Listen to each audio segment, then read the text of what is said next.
Bonjour, bienvenue. Je m'apprête à faire vos prévisions pour le mois de juillet 2021 pour les Gémeaux. Ceci est un podcast, donc vous pouvez faire tout ce que vous avez envie de faire et je vais vous transmettre tout ça le plus simplement possible pour vos énergies générales pour ce mois.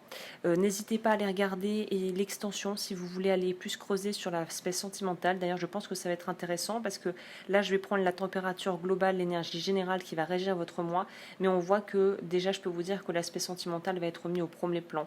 Donc voilà, l'extension sera en barre d'infos si vous souhaitez aller plus loin. N'hésitez pas à liker, à vous abonner comme toujours si vous aimez ce genre de contenu. Et on va rentrer dans votre tirage pour ce mois avec l'énergie que vous venez, avec laquelle vous arrivez et celle vers laquelle vous allez. Alors les Gémeaux, ça a l'air d'être assez intense. Je pense que ça va être émotionnellement très remuant, mais pour le mieux. C'est-à-dire que pour moi, il y a vraiment une phase de il faut que vous lâchiez prise, vous entrez dans le mois de juillet avec une forme de peut-être pour certains d'abattement, de deuil à faire par rapport à une histoire, par rapport à, j'ai l'impression, à vraiment un pan de votre vie, un cycle, une vraie phase qui a été très longue, qui se termine en fait. Donc juillet, c'est-à-dire que si on a bien fait son travail, en juin, on a clôturé les dossiers, on a mis un terme à ce qu'il fallait, on a mis en place ce qu'on voulait pour l'avenir et pour les mois à venir, et on arrive en juillet avec quelque part, la page n'est pas vraiment blanche. En fait, si, le livre, lui, le début du livre, de l'histoire, elle est déjà écrite, mais la page que vous allez ouvrir et décider d'écrire et de remplir en juillet, elle est vierge. Vous pouvez y mettre ce que vous voulez. C'est ça la beauté de la chose, c'est que là, vous pouvez vraiment partir sur quelque chose de très clean. On peut repartir, vous pouvez décider de ce que vous voulez, vous pouvez changer la donne à tout moment. Donc il y a une vraie liberté, une forme de libération et de liberté de choix qui est non négligeable et qui est plutôt même très sympa.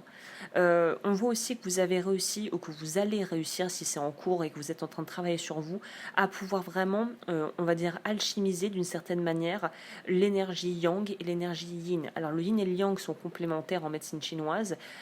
Donc dans l'approche orientale, on a une partie qui est le masculin, pas dans le sens homme, mais ce que représente le côté paternel et le côté homme en nous, et le côté yin qui est l'aspect plus féminin et mère en nous. Donc on a les deux en nous.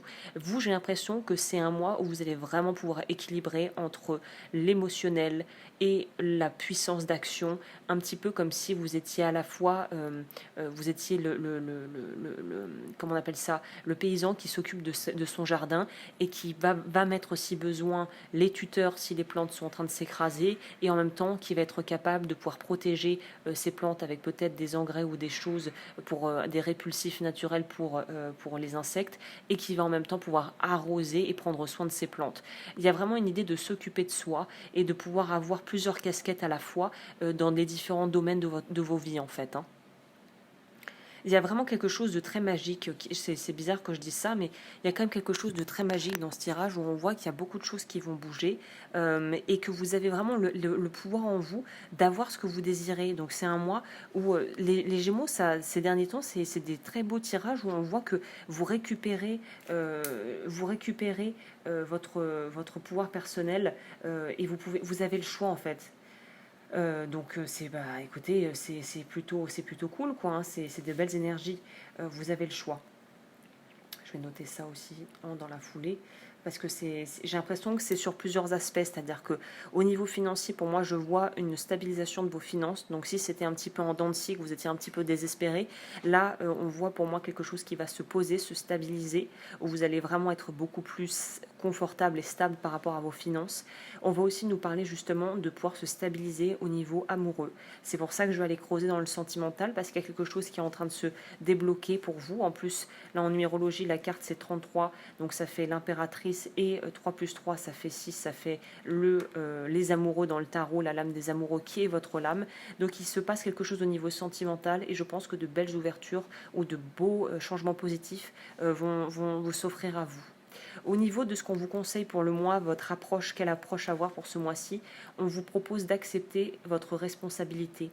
Nous sommes responsables de nos expériences de vie.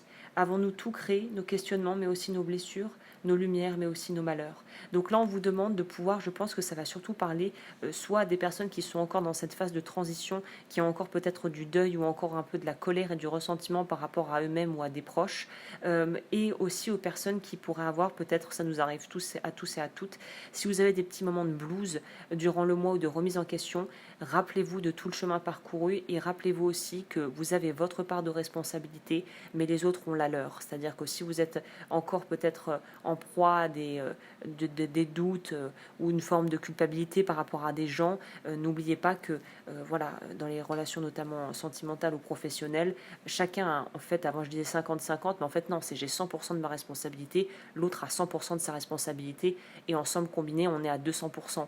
Mais il y a vraiment une notion ici de remettez aussi ce qui appartient à l'autre sur ses propres épaules. Vous n'avez pas à tout porter, notamment pour les relations où on vous a peut-être fait beaucoup culpabiliser, ou vous vous en voulez que ça se soit passé d'une certaine manière et vous auriez aimé que ça soit autrement. Malheureusement ou heureusement, je ne sais pas, parfois on ne peut pas choisir la façon dont se déroulent les événements. On n'a pas de pouvoir sur l'extérieur, on ne peut que gérer nous, comment on vit et comment on digère les expériences et à la façon dont on va y répondre. C'est tout. Ce qui est en dehors de vous, quelque part, c'est pas que ça vous concerne pas, parce que vous pouvez être impliqué ou affecté, mais vous n'avez pas de prise dessus. Là, on vous recommande vraiment de vous repositionner à votre juste place et de prendre en charge ce que vous pouvez gérer, à savoir vous-même. Voilà. Bon, bah, je crois que c'est déjà bien complet. N'hésitez pas, si vous voulez donc aller voir l'extension, la vidéo sera en barre d'infos. N'hésitez pas à liker, à vous abonner si vous voulez rester, voilà, savoir à l'avenir les prochaines vidéos que je vais mettre en ligne. Et là, ça se met à faire des travaux, donc je vais m'arrêter de ce pas. Je vous souhaite un très très joli mois de juillet et je vous retrouve très vite pour de nouveaux tirages.